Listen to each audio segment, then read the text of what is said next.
Tumewiwa kuja kuchangia damu hapa kwa sababu hospitali yetu ina mahitaji mengi, hasa watu wanaofanywa operesheni, watoto.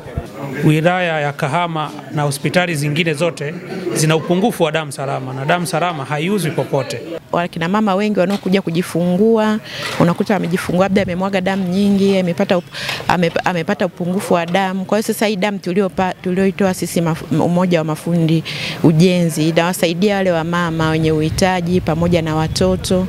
Jitihada hizi za kuchangia damu zinalenga katika kuokoa maisha ya makundi mbalimbali kwenye jamii yetu, ikiwemo mama wajawazito, lakini kuna ndugu zetu mbalimbali ambao wanapata changamoto nyingi, maafa barabarani na ajali mbalimbali ambapo inapelekea kupoteza damu.